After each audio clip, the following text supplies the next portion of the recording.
Hello students, welcome to economics online. आज अर्थशास्त्र के अंतर्गत हम डिस्कस करेंगे 11वीं क्लास के टॉपिक आर्थिक सुधार।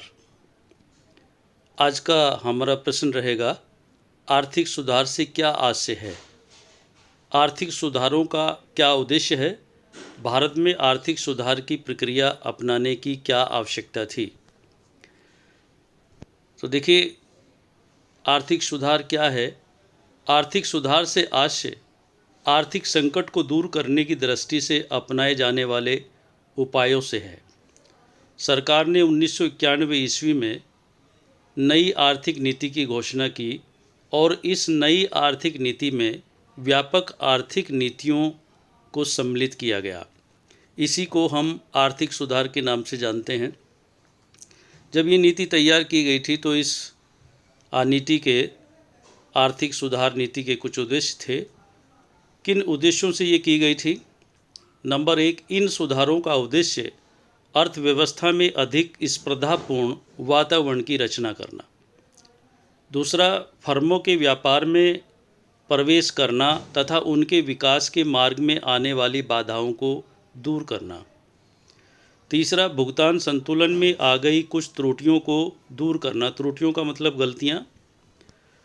और नंबर 4, मुद्रास्फीति को नियंत्रित करना। मुद्रास्फीति मॉनेटरी इन्फ्लेशन होता है जब मुद्रा प्रसार हो जाता है, अर्थात मुद्रा बहुत अधिक फैलाव हो जाता है, सभी लोगों के पास रुपए पैसे की मात्रा बढ़ जाती है।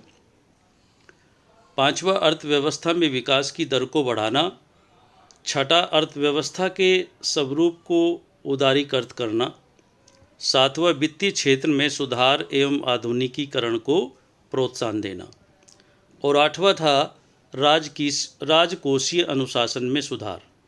जो हमारा राजकोषीय है उसके अनुशासन में सुधार, किस प्रकार से उसको मेंटेन किया जाए। अर्थात ये सब आवश्यकता क्यों पड़ी थी, इसके बारे में हमें शुरुआत से जानना है। जब हमारा देश आज़ाद हुआ था और 15 अगस्त 1947 को देश आज़ाद हुआ, लेकिन हमारी कोई अपनी नीति नहीं थी। 26 जनवरी 1950 को हमारा संविधान बनकर लागू हो गया और जब 26 जनवरी 1950 को हमारा संविधान लागू हुआ तो तब हमने धीरे धीरे अपने संविधान के नियमों के अनुसार कार्य करना शुरू कर दिया। योजना आयोग की स्थापना हुई और योजना आयोग 1951 में बना और इसने 1951 में कार्य करना शुरू कर दिया। देश का विकास पंचवर्षीय योजनाओं के माध्यम से किया गया। 1 अप्रैल 1951 को हमारी प्रथम पंचवर्षीय योजना शुरू हुई थी। हर पंचवर्षीय योजना के कुछ टारगेट होते थे, एम्स होते थे, किन किन बिंदुओं पर काम किया जाएगा, किस किस क्षेत्र में कितना कितना विकास किया जाएगा। वो सारी चीज़ों को लेकर इन योजनाओं के माध्यम से कार्य किया गया। 1951 से और 2017 तक 12 पंचवर्षीय योजनाएं तथा 5 एक वर्षीय योजनाएं पूरी हो चुकी हैं। 2017 की लास्ट 12वीं पंचवर्षीय योजना थी।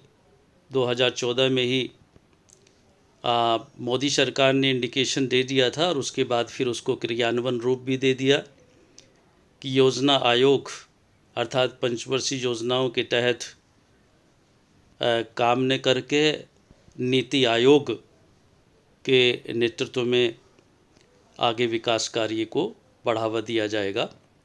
ये सब किया गया था। योजनाएं अर्थव्यवस्था के कुछ क्षेत्रों में भी सफल रही और असफल भी।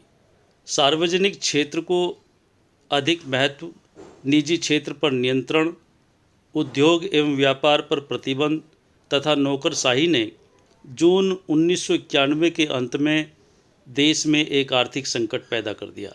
यानी 1951 से लेकर 1991 तक ये सब इसी पंचवर्षीय योजना के आधार पर जब चल रहा था, तब ये देखने में आया कि बहुत अधिक आर्थिक संकट भारत में आ गया था।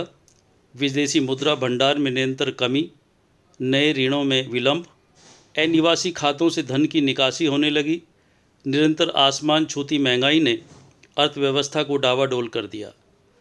अतः अर्थव्यवस्था को आर्थिक संकट से उबारने के लिए, आर्थिक विकास में गति लाने के लिए और जो वित्तीय असंतुलन था उसको दूर करने के लिए, मुद्रास्फीति को नियंत्रित करने के लिए तथा विदेशी भुगतान को संतुलित करने के लिए नवीन आर्थिक नीति की घोषणा करना और आर्थिक सुधारों को अपनाना आवश्यक हो गया था।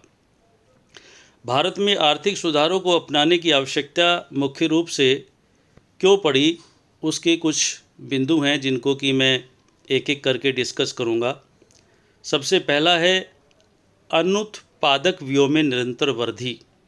अनुत्पादक व्यय में जो खर्चे थे लगातार वृद्धि होती जा रही थी और इस कारण सरकार का जो राजकोषीय घाटा था वो बढ़ता जा रहा था। इसका अर्थ है कि सरकार के जो कुल खर्चे थे कुल प्राप्तियों से बहुत अधिक थे, जिनकी पूर्ति ऋणों द्वारा की जाती थी। इसके फलस्वरूप ऋण और ऋणों पर ब्याज में वृद्धि होती गई और सरकार के ऋण जाल में फंसने की संभावना बढ़ गई। अतः इस राजकोषीय घाटे को कम करना बहुत ज़रूरी हो गया था। दूसरा, प्रतिकूल व्यापार संतुलन। व्यापार संतुलन के निरंतर प्रतिकूल रहने के कारण भुगतान संतुलन की समस्या उत्पन्न हो गई। निर्यात कहते हैं जब हम कोई वस्तु दूसरे देशों से मंगाते हैं उसे आयात कहते हैं, और जब हम अपने देश से कोई वस्तु दूसरे देश में भेजते हैं व्यापार जगत के माध्यम से, उसे निर्यात कहते हैं। निर्यातों में वृद्धि की तुलना में आयातों में अधिक तेज़ी से वृद्धि हुई, यानी जितना हमारा निर्यात था वो कम था और जो आयात था ज़्यादा था। इसका मतलब हम विदेशों पर डिपेंड हो गए थे और घाटे को पूरा करने के लिए फिर हमें विदेशों से ऋण लेना पड़ा था। ऐसी स्थिति में नई आर्थिक सुधार नीति लाने की आवश्यकता बहुत आवश्यक थी। तीसरा, कीमतों में बेतहाशा वृद्धि। 1991 ईस्वी में इराक युद्ध के कारण पेट्रोल की कीमतों में बहुत अधिक वृद्धि हो गई थी। खाड़ी संकट के कारण भुगतान संतुलन का घाटा बहुत अधिक बढ़ गया था, इसीलिए इस नीति की आवश्यकता पड़ी थी। चौथा, विदेशी विनिमय कोष। 1990-91 ईस्वी में भारत के विदेशी विनिमय कोष इतने कम हो गए थे कि वे 15 दिन के आयात के लिए भी काफ़ी नहीं थे। इतना भी पैसा भारत के पास नहीं था कि 15 दिन के लिए जो आयात की जाने वाली चीज़ें हैं उनका भुगतान किया जा सके। जब ऐसी स्थिति आई, हमारे पास कोई पैसा नहीं था, हमारे पास विदेशी विनिमय कोष नहीं था, यानी हम कागजी नोट तो विदेशों से मंगाई हुई वस्तुओं के बदले में अपने कागजी नोट तो नहीं दे सकते थे, बल्कि विदेशी मुद्रा जो हम कमाते हैं, विदेशों से जो हम कमाते हैं अपनी चीज़ों का निर्यात करके, जो विदेशी कोष हमारे यहाँ जमा होता रहता है उनके यहाँ हमारा जमा होता रहता है और फिर हम आपस में लेन देन करते हैं कि उसके पास हमारा कितना है और उनका हमारे पास कितना है। तो उसे विनिमय कोष के विदेशी विनिमय कोष कहते हैं, जिसको हम एक्सचेंज करते हैं आपस में। वो हमारे पास बहुत ही कम था। उस समय की चंद्रशेखर सरकार को विदेशी ऋण सेवा का भुगतान करने के लिए सोना गिरवी रखना पड़ा था। पांचवा, मूल्य स्तर में तेज़ी से वृद्धि। मूल्य स्तर में तेज़ी से वृद्धि हो रही थी, जिसके कारण देश की आर्थिक स्थिति बहुत ख़राब हो गई थी। कीमतों के बढ़ने का मुख्य कारण घाटे की वित्त व्यवस्था थी, अर्थात पूरे देश में घाटे की अर्थव्यवस्था, वित्त व्यवस्था डिक्लेयर हो गई थी और इस प्रकार से ऐसी नई आर्थिक नीति का क्रियान्वयन करना बहुत ज़रूरी था ताकि देश को इस वित्तीय संकट से उबारा जा सके। छठा, सार्वजनिक क्षेत्र के उद्यमों का कार्य। सार्वजनिक गवर्नमेंट सेक्टर को कहते हैं, यानी जो चीज़ें सरकारी होती हैं, जैसे सरकारी स्कूल हैं, कुछ प्राइवेट स्कूल हैं, वो प्राइवेट वाले निजी होते हैं और सार्वजनिक सरकारी होती है।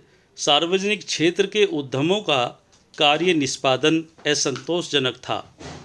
ये उद्यमी परिसंपत्ति के बजाय दायित्व बनते जा रहे थे। सार्वजनिक उपक्रम घाटे में चल रहे थे, यानी जितने भी गवर्नमेंट सेक्टर में चलने वाले विभाग थे, संस्थान थे या उद्योग थे, वो सब घाटे में चल रहे थे। सातवां, विदेशी ऋण का भार। भारत पर विदेशी कर्ज यानी जीडीपी के 23% के ऊंचे स्तर तक पहुंच गए थे। यानी कर्जों की जो स्थिति थी, जो ऋण हमने ले रखे थे विदेशों से, हमारी जीडीपी के 23% के ऊंचे स्तर तक पहुंच गए थे।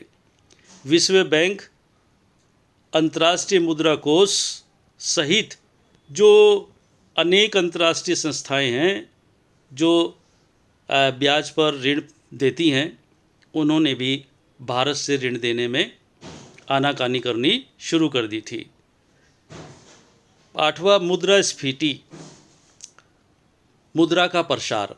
मुद्रास्फीति लगभग 18% तक के ऊंचे स्तर तक पहुंच गई थी और इसीलिए इन सब चीज़ों को दूर करने के लिए अपने देश को और देश की वित्तीय अर्थव्यवस्था को, वित्त व्यवस्था को इस संकट से उबारने के लिए हमें 1991 में नई आर्थिक सुधार नीति का क्रियान्वयन करना पड़ा, जिससे कि हम इस संकट से उबर सकें और अपने देश के विकास को आगे बढ़ा सकें। इसी के साथ ये टॉपिक का ये क्वेश्चन समाप्त होता है।